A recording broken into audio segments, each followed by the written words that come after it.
Assalamu alaikum, my dear students. Welcome to our online class. Today, I will discuss you with your Islam and Moral Education book, Chapter 4, Descriptive Type, Question, Answer. So, let's get started. At first, look at the question, page 71. Number 1. Write the saying of Prophet ﷺ about the recitation of the Holy Quran. অর্থাৎ কুরআন মজিদ তেলাওয়াত সম্পর্কে মহানবী সাল্লাল্লাহু আলাইহি সাল্লাম কি বলেছেন? The Quran Majid is the কালাম অফ আল্লাহ। অর্থাৎ কুরআন মজিদ হচ্ছে আল্লাহর কালাম। This book was revealed to the great prophet sallallahu alaihi wasallam. এই কিতাবটি আমাদের নবী হযরত মুহাম্মদ সাল্লাল্লাহু আলাইহি ওয়াসাল্লামের উপর অর্পিত হয়েছিল। Recitation of the Holy Quran is of great importance in Islam. ইসলামে এই কোরআন তেলাওয়াতকে শুদ্ধভাবে পড়ার জন্য খুবই গুরুত্ব আরোপ করা হয়েছে। The great prophet sallallahu alaihi wasallam says, the best person amongst you is who learns the Holy Quran and teaches it to others. অর্থাৎ আমাদের প্রিয় নবী হযরত মুহাম্মদ সাল্লাল্লাহু আলাইহি সাল্লাম বলেছেন, তোমাদের মধ্যে সেই ব্যক্তি উত্তম যে কোরআন নিজে পড়ে এবং অন্যদেরকে শিক্ষা দেয়। নাম্বার 2 দেখো, হোয়াট ইজ হরকত? Give an example. অর্থাৎ হরকত কি বা হরকত কাকে বলে? উত্তর, যে কোনো একটি উদাহরণ দাও বা প্রত্যেকটির একটি করে উদাহরণ দিতে পারবা। দেখো, জবর তো আমরা এখানে করেছিলাম, মনে আছে? এটা হচ্ছে জবর, হ্যাঁ। জের হচ্ছে নিচে, পেশ হচ্ছে কোথায়? উপরে, তাই না? তাহলে জবর, জের and pesh are called harkat. There are one জবর, one জের and one পেশ. এখানে একটি জবর, একটি জের এবং একটি পেশ আছে। এই একটি জবর, একটি জের এবং একটি পেশকে কি বলা হয়? হরকত বলা হয়। কেমন? তাহলে দেখো এখানে, if there is one জবর on a letter, the pronunciation will be like আলিফ জবর আ। অর্থাৎ আ, এ ক্যাপিটাল লেটারে স্মল লেটারে দিয়েছি আ। তারপর if there is one জের under a letter, the pronunciation will be like বাজের বি। বাজের বি মানে আয়ের মতো বা রশি, ঠিক আছে? তারপর নাম্বার 3 দেখো, if there is one page on a letter, the pronunciation will be like Tapesh তু মানে ডাব্লিউ, রস্যুকারের উচ্চারণ। জবরটা হচ্ছে আ মানে আকার, রসিকার, রসুকার, এরকম উচ্চারণ হবে। কেমন? এই হলো তোমার হরকত এবং হরকতের উদাহরণ। তারপর দেখো, হোয়াট ইজ তানবিন? Give an example of each. আবার তানবিন কাকে বলে এবং প্রত্যেকটির একটি করে উদাহরণ দাও। তাহলে দেখো, এই প্রশ্নটার সাথে এই প্রশ্নটার অনেকটা যুক্ত আছে। তুমি যখন হরকত জিজ্ঞেস করবে তখন তোমরা এক জবর, এক জের, এক পেশকে কি বলা হয়? হরকত বলে। কেমন? আর যখন এটাকে তানবিন বলা হবে তখন কি হবে? ডাবল জবর, ডাবল জের অ্যান্ড ডবল পেশ আর কল্ড তানবিন। অর্থাৎ দুই জবর, এরকম, এই যে দুই জবর, দুই জের, দুই পেশকে কি বলা হয়? তানবিন বলা হয়। কেমন? এটাকে কি বলা হয়? তানবিন। উদাহরণ তো দেখিয়েছি এখানে। দেখো, আলিফ জবর আন, আলিফ দুই জবর আন, আলিফ দুই জের ইন, আলিফ দুই পেশ উন, আন, ইন, উন। এগুলো তোমরা ধর্ম বইয়ে পড়েছ এবং আমাদের বইয়ের মধ্যেও আছে, যেটা তোমাদের ইসলাম অ্যান্ড মরাল এডুকেশন বুক আছে সেখানে। তারপর বাদ দুই জবর বান, বা দুই জের বিন, বা দুই পেশ বুন, বান, বিন, বুন। ঠিক আছে। হোয়াট ইজ জজম? আনসার: জজম is a kind of sign which is used to pronounce the Arabic letter aiding on letter with the another one. অর্থাৎ আরবিতে একটি শব্দ একটি বর্ণের সাথে আরেকটি বর্ণ যুক্ত করার জন্য এই জজম চিহ্নগুলো ব্যবহৃত করা হয়। কেমন? যেমন আলিফ লাম জবর আল, কেমন? ফা ইয়া জের ফি, কাফ লাম পেশ কুল। তাহলে এটা কি করা হলো? এডিং করা হলো, একটার সাথে একটা যুক্ত করা হলো। তারপর দেখো, হোয়াট ইজ মাদ? হাউ মেনি লেটার্স অফ মাদ are there? Give an example. ঠিক আছে। তাহলে দেখো, মাদের হরফ বলতে কি বুঝো বা মাদের হরফ কি? হাউ মেনি লেটার্স, মাদের হরফ কয়টি আছে উদাহরণ দিতে বলেছে। কেমন? In the Quran Majid some letters are to be read in long ascent. অর্থাৎ আরবিতে কিছু বর্ণ আছে টেনে পড়তে হয়। কেমন? এই টেনে পড়াটাকে কি বলা হয়? মাদের হরফ বলা হয়। The short of accent is called মাদ। কেমন? যেমন সাচ এস, উদাহরণস্বরূপ দেখো, ইফ দেয়ার ইজ ওয়ান আলিফ আফটার জবর it is read to a little long. যখন একটা আলিফ থাকবে জবরের কি পরে, কেমন? তখন এটাকে একটু টেনে পড়তে হয়। যেমন মিম আলিফ জবর মা, কেমন? জাল, তারপর কি আলিফ জবর জা, মা জা। ঠিক আছে।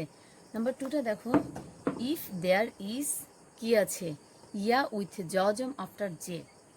যখন কি থাকবে? জজমটা থাকবে কিসের উপরে? ইয়ের সাথে, ইয়ার সাথে। কেমন? আফটার যে, তখন কি উচ্চারণ হবে সেটা? ইট is read in a little long accent. তখন এটাকে একটু টেনে পড়তে হবে। যেমন কাফ, কি কাফিয়া জের কি লা, কিলা। ঠিক আছে, এইভাবে।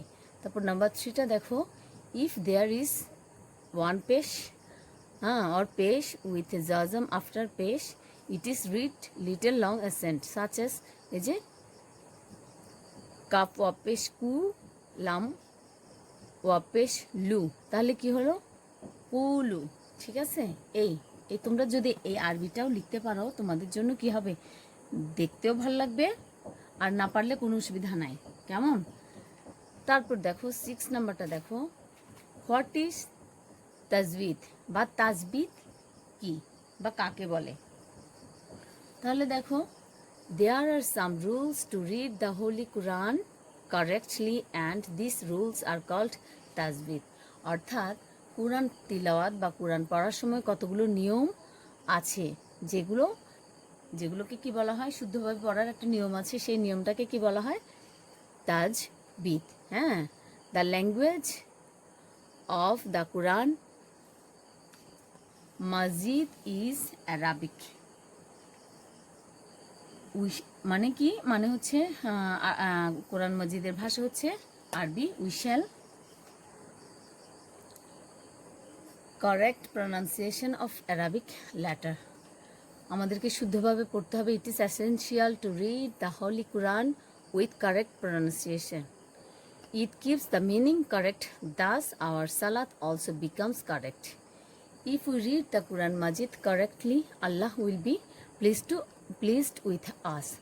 অর্থাৎ কোরআন মাজিদ শুদ্ধভাবে পড়ার নিয়ম কানুনকে কি বলা হয়? তাজবিদ বলা হয়। কেমন? এবং আমাদেরকে এই শুদ্ধভাবে কোরআন কি করতে হবে? পড়ার জন্য নিয়ম কানুনগুলো জানতে হবে। এবং শুদ্ধভাবে যদি আমরা এই নিয়ম কানুনগুলো বা এই নিয়মগুলো না বলি, তাহলে কি হবে? আমাদের নামাজটাও সঠিক হবে না। কেমন?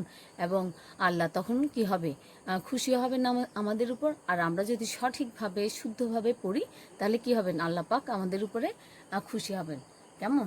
The great Prophet sallallahu alaihi wasallam says, if you recite the Quran Majid, you will get 10 rewards for every letter. যদি তুমি শুদ্ধভাবে কুরআন তেলাওয়াত করো, প্রত্যেকটির জন্য তুমি 10টি করে নেকি পাবে। কেমন? তারপর দেখো নাম্বার 7, হোয়াট ইজ মাখরাজ? হাউ মেনি মাখরাজেস of Arabic letters are there? অর্থাৎ মাখরাজ কাকে বলে? মাখরাজে কয়টি লেটার বা কি আছে, লেটার্স আছে একটা। Okay, the place of pronunciation of an Arabic letter is called মাখরাজ। আরবি হরফসমূহের মুখের বিভিন্ন স্থান থেকে উচ্চারণ করাকে বলা হয় কি? মাখরাজ। Arabic letters are pronounced from different places of the mouth, such as throat, tongue, palate, teeth, and lips. যেমন আরবি হরফগুলো যখন আমরা পড়ি বিভিন্ন স্থান মুখের তালু কি আছে, তারপর যেমন কণ্ঠনালী আছে, তারপর জিহ্বা আছে, তালু আছে, দাঁত এবং ঠোঁট, এগুলোতে কি করতে হয়? বিভিন্ন স্থান থেকে, এইসব স্থান থেকেই উচ্চারণগুলো করতে হয়। সেজন্য কেমন, দেয়ার আর 17 মাখরাজেস ফর দ্য অ্যারাবিক লেটার্স। তাহলে আরবিতে 17টি মাখরাজ আছে। তাহলে দেখো, হোয়াট ইজ ঈদগাম? Give an example. ঈদগাম কি? উদাহরণ দাও। ঈদগাম দেখো, two letters which are placed side by side are to read joining together, and this kind of reading is called idgham. অর্থাৎ ঈদগাম হচ্ছে যুক্ত করা। কি যুক্ত করবে? কাছাকাছি উচ্চারণ করার জন্য কতগুলো কি হরফকে একসাথে উচ্চারণ করবে, কেমন মিশিয়ে দেয় আর কি, টুগেদার একত্রিত করে। যেমন ফাহুম মুসলিমুন, যেটা তোমাদের বইয়ে আছে, আমি এটা ইংলিশে লিখেছি। কেমন? হেয়ার আর দ্য লেটার মিম, এখানে ফাহুম মুসলিমুন, এখানে কি আছে? মিম of the first word has become ঈদগাম উইথ ফার্স্ট লেটার মিম অফ দ্য সেকেন্ড ওয়ার্ড।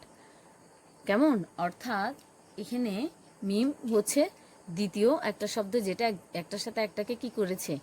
যুক্ত করেছে।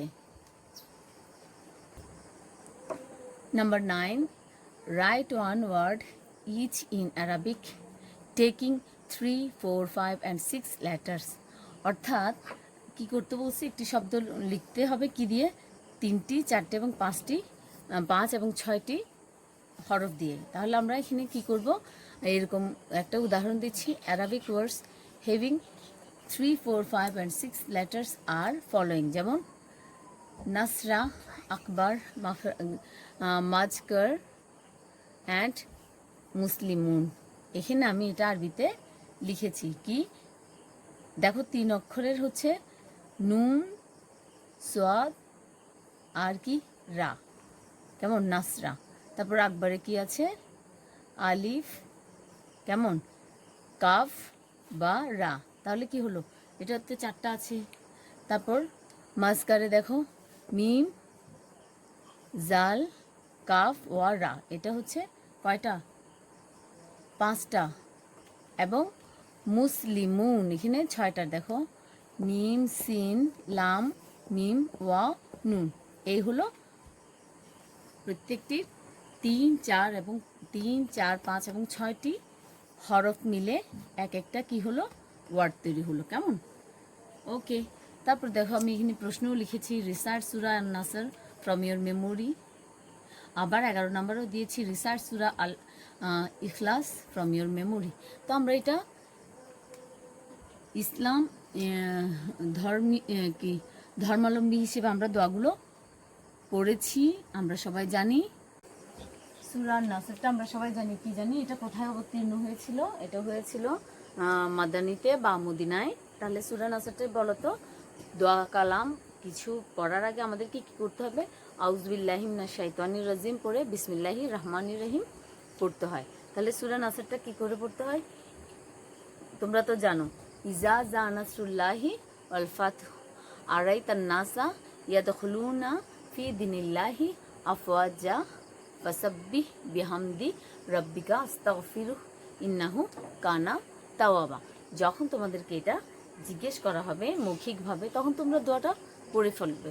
এটা নামাজ পড়তে কি কাজে লাগে, তাই না? তারপর সূরা ইখলাস, ইখলাসও তো তোমরা পারো, তাই না? ইখলাসটা কি সবচেয়ে খুবই সহজ, যেটা কি কোথায় তৈরি হয়েছিল বলো তো? এটা মক্কাতে, তাই না? এটাতে আয়াত কটা আছে? 4টি। সেটা জানো? বিসমিল্লাহির রহমানির রহিম, কুল হুয়াল্লাহু আহাদ আল্লাহু সামাদ লাম ইয়ালিদ ওয়ালাম ইউলাদ ওয়ালাম ইয়াকুল্লাহু কুফুয়ান আহাদ। তাহলে আজকে এ পর্যন্ত। আমি তোমাদেরকে হোমওয়ার্ক দিচ্ছি।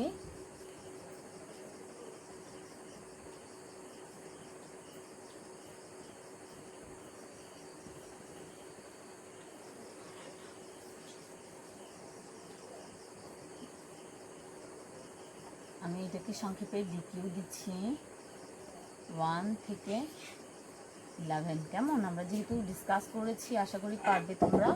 হ্যাঁ, লার্ন অ্যান্ড রাইট।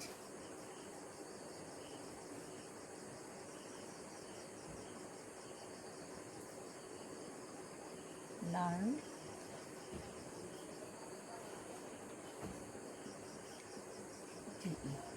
আশা করি তোমরা বুঝতে পেরেছো।